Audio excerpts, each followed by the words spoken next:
Good morning, good morning, good morning, everyone.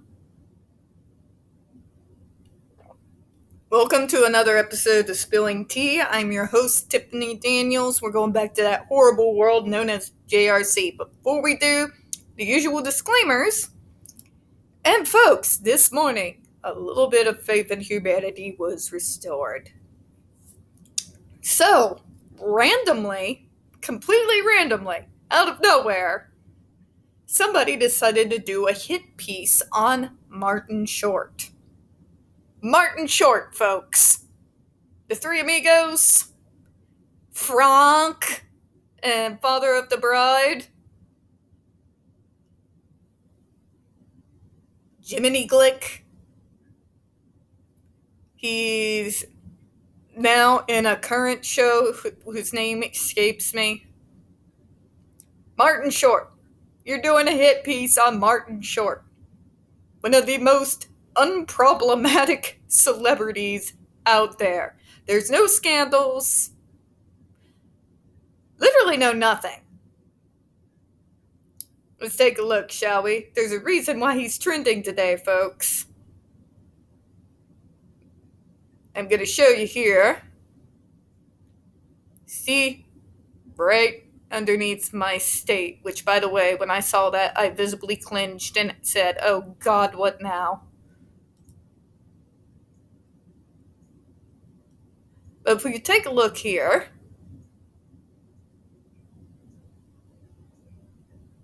got a lot of Martin Short love today, and I couldn't help but be curious. Because this man was very, very much a part of my childhood. One of the few bright spaces in said childhood. It seems it's been the majority of bright spaces in the dark childhood of many of us 90s kids. So, why all this love for Martin Short? Well, apparently there is a very obscure little news outlet called Slate. And I want to see if I can help you find that headline here. Remember, folks, we do not have edit buttons, but in the meantime, enjoy the entire internet rallying around Martin Short the way I have been this morning. I love to see it. I love when the internet, in a rare occasions, actually stops cancel culture in its tracks. There's certain people you just don't mess with. You know what I'm saying? But here it is. You see that little snarky headline? I already dislike this person.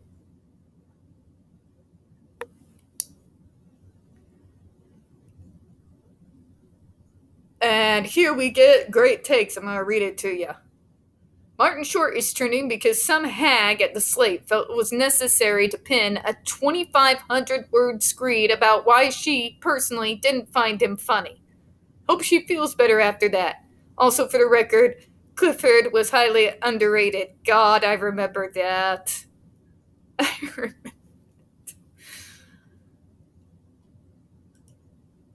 I'm not a fan of hit pieces, period. You know that old saying, opinions are like assholes, everybody has one?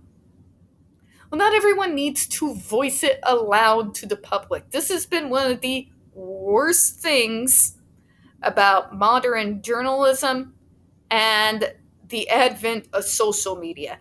Everyone thinks that they have the right to voice their opinion, and with some bizarre idea that their opinion is extremely important. Okay?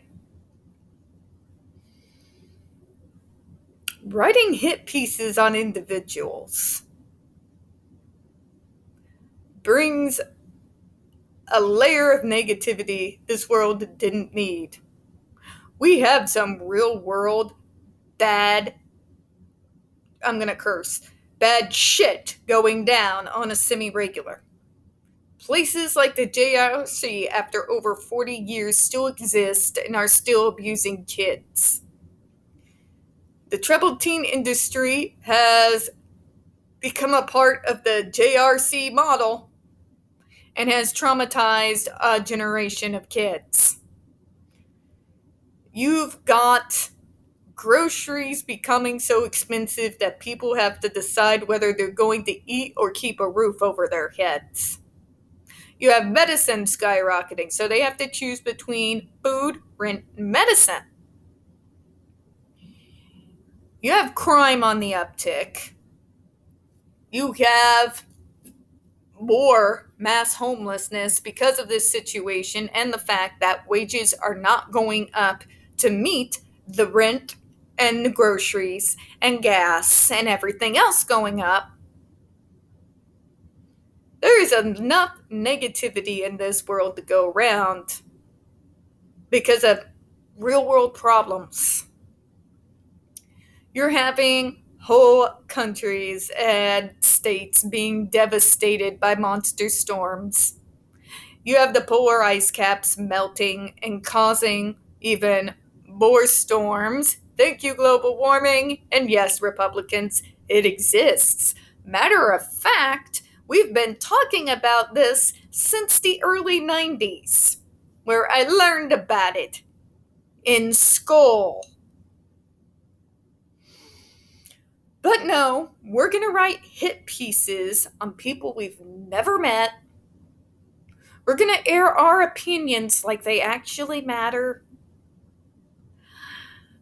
We're going to puff our chests out and just spit out bile and venom for no reason.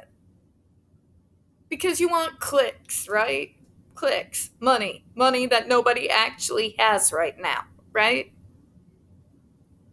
You know, I loved seeing the internet rally around Martin Short. This hit piece was random. There was no purpose in it, and other than to be a little self-important, egotistical piece of crap who wants to rain down their negativity and their own self-hatred and ruin everything for everyone else. We're not allowed to just simply enjoy things anymore without someone feeling the need to shit all over our parade.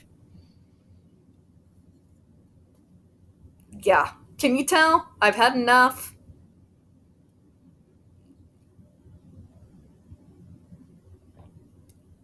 Again, I do blame the advent of social media for this.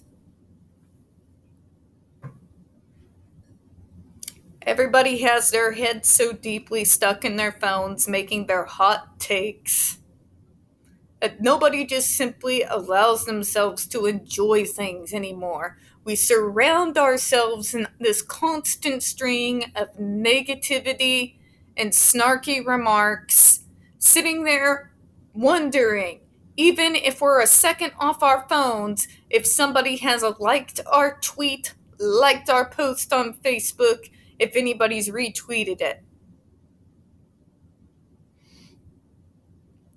We surround ourselves in this negativity now. We almost bask in it. You want to know why depression is at an all-time high? Yeah. We basically bathe in negativity. We have literally gotten to a point, because of social media, where sex isn't the only thing that sells anymore. Negativity sells. Scandals have always sold, this is true. But to this level, think on it. And the sad thing is, I don't know what the answer really is. As an older person who was around as internet began to come into its own, I have found moments where I need to pull myself off of social media. And the days when I choose to do that and decide to make it a point, wouldn't you know it, my anxiety levels drop. My overall feeling of constant stress and fear and my own negativity begins to drop. I go outside and I take a few pictures because it's a hobby of mine. I did that this morning. And realize that as messed up as this world is, it's not all doom and gloom. We gotta unwrap ourselves from the ball of negativity, hate, and vitriol that social media has become. We need to choose days in a week if we need to start making a habit, or we just don't use social media at all. That God forbid we pick a true blue actual book up and immerse ourselves in our own imaginations. Watch TV without our phones on our lap to just simply enjoy it instead of wondering what everyone else is saying about it. For God's sake, play a video game, but without doing so live, where you can just enjoy the experience. Because you're going to end up happier for it. You're going to realize, although things are pretty shit, I'm not going to mince words here. Things are shit. It is hard across the board, but there are still things in life to appreciate. Even for us broke mofos.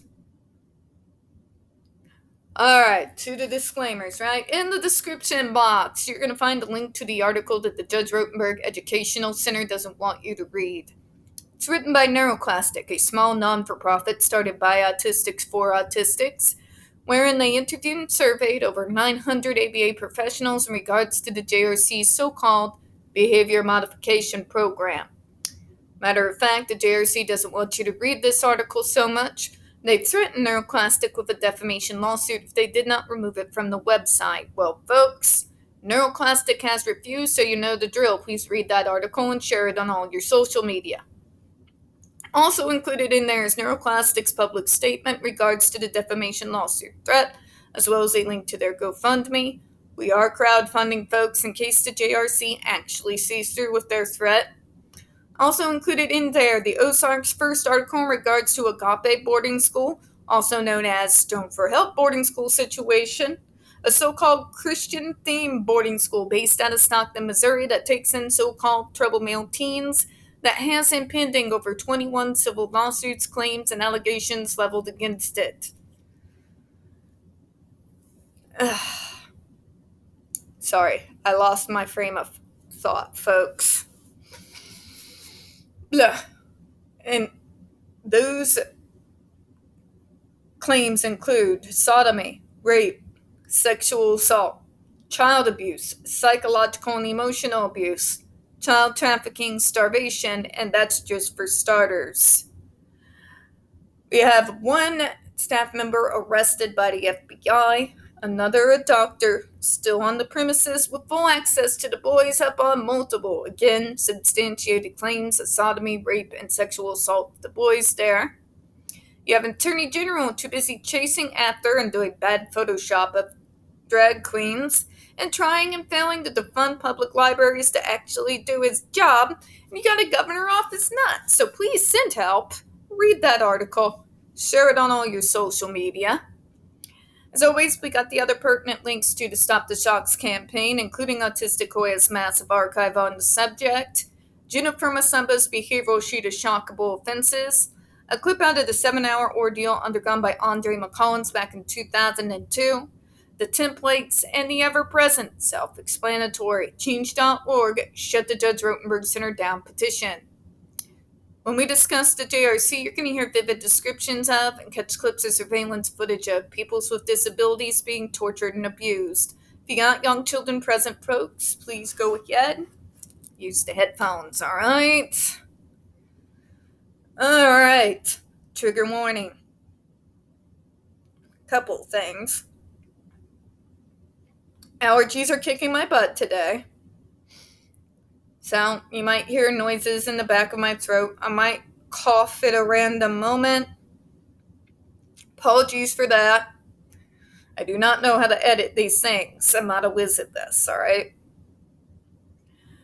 Also, this channel is marked not for children for a reason. We use profanity on occasion and we speak on dark subjects. If your child is 16 and younger and they're watching this, very obviously parental supervision is advised, alright? Alright, so where we left off last time.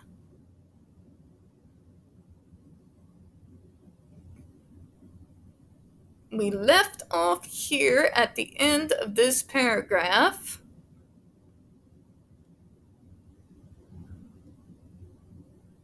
In fact, I'm going to reread it.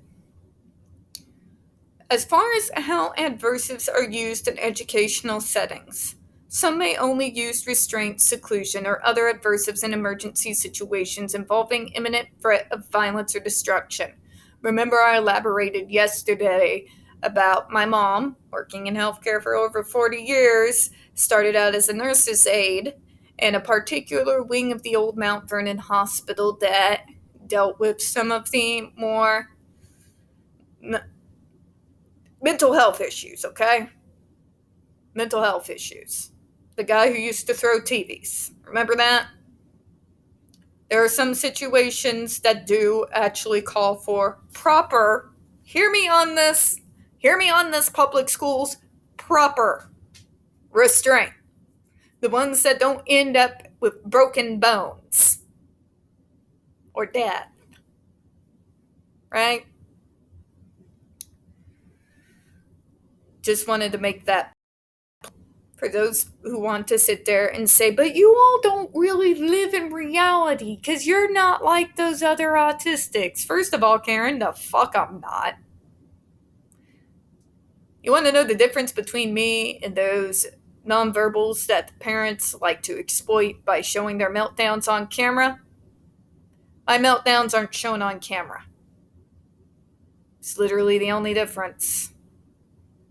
Literally the only difference.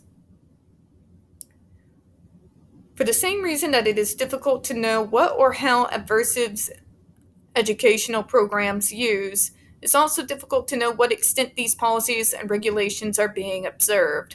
I would like to speculate that they are hardly observed at all.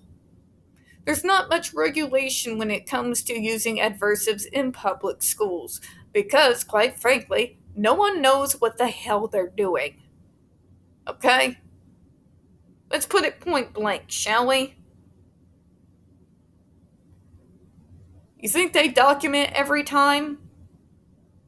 Because if you do, at oceanfront property in Kansas, I'll sell you for $1. However, because of incidents that have been discussed in investigative reports, court cases, and other sources, there is case for concern about minor or even innocuous behaviors being used as pretense for emergency interventions on the basis that they could supposedly cause or lead to harm in some way. Thank you. This is some of the stuff that I was talking about the other day when I was bringing up those double standards. Ones that, when our neurotypical peers engage in similar behavior, are simply brushed off as boys being boys or girls will be girls. But when it's us, the next thing you know, we have 6 to 7 staff dogpiling us. And that so-called irregular behavior that yet our peers also engage in then follows us right over our necks as the sword of Damocles to every single doctor's appointment until the day we die. And it is brought up and you're asked about it. Yeah, when I go to see my psychologist, I get asked about things that happened when I was in middle school, including the desk throwing incident when I had an entire class jeering at me. Great, right?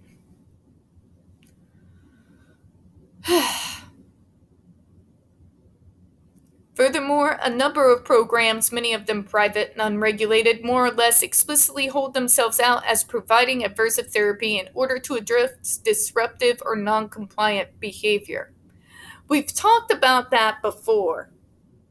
What's wrong with punishing non-compliant behavior? Because non-compliant behavior is such a vague term that it can mean whatever the individual who holds power over the student goddamn says it does. Okay?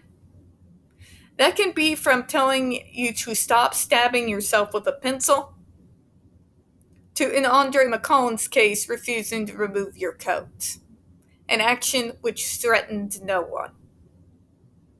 It could mean you were non-compliant because if you did not get up out of your seat and haul ass to the bathroom, you were going to piss or crap yourself in front of the whole class.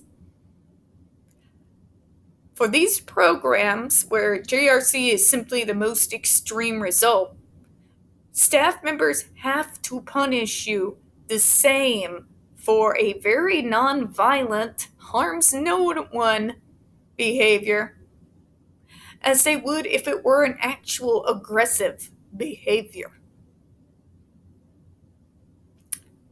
There's no room for context. I would argue that you shouldn't even use it for the worst behavior. Because how is you abusing me any better than me abusing me? The whole idea should be that abuse, self-inflicted or not, should be eradicated. You know. In some cases, objectively harmless behavior that would not be in normal settings be considered either disruptive or non-compliant will be interpreted as such in the context of these settings and thus be punished with use of aversives. Like we've seen most notably at the JRC, but is also used in other types of settings in special education schools, and most prominently in the troubled teen industry schools throughout the United States, and yes, around the world. There is nuances for behaviors. You can be non-compliant and refusing to remove your coat when asked, which harms no one. Or you can be non-compliant when it has to do with wearing safety goggles when you're dealing with different potentially harmful chemicals when you're in science lab. See where I'm going here? Over the decades, the use of aversives, restraint, and seclusion has been a subject of much controversy. Teachers and care providers, even a number of parents, assert that such interventions are necessary in order to prevent or stop seriously aggressive, self-injurious, or destructive behaviors on the part of out-of-control individuals, where all other attempts at de-escalation has failed. Here's the thing, though, that I have never understood, and none of these folks who have been big advocates for this have ever been able to logically explain to me. How is replacing self-injurious harm by having a staff member harm me instead changing anything?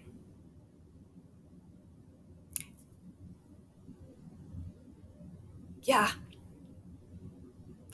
The thing of the matter is, the only thing that has changed is the person that is causing the abuse.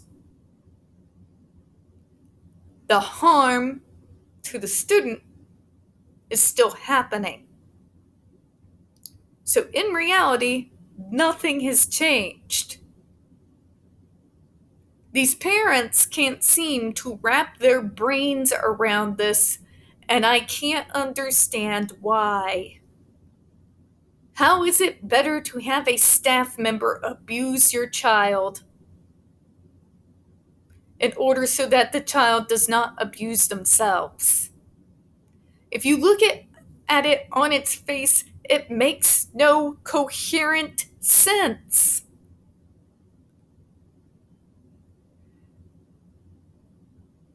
And they love to tell you nothing else worked. But what did we learn about that interview from the 4 moms? You haven't tried everything. Parents, you haven't. You haven't. The majority of you were never referred to professionals to get a full functional behavioral assessment done. Everybody worth their salt in this field understands that if you do not get that assessment done, if you do not get a baseline to operate off of when it comes to the person you're creating a treatment program for, you're basically driving in a blizzard. You're throwing stuff at them to see it stick. And then you act surprised when it fails. Of course it's going to fail because you're creating a program off of nothing. It's not that not being violent is not effective. It's the most ridiculous, insane, and monstrous argument I have ever heard in my life, by the way. Know what I mean? But nothing else worked. Gee, I wonder why. Because those treatment programs were created out of thin air by those who are not experts in the field. Simply Googling things and trying them on your kids. Because they had nothing to go off of to create a comprehensive behavioral intervention plan. One that caters to, in particular, the difficulties that your child is facing that is triggering these behaviors in the first place. When you got no basis to go off of course it's gonna fail over and over and over again.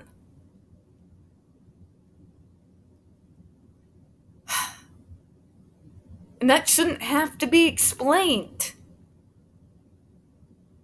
Sitting there and just insisting that everything's been tried.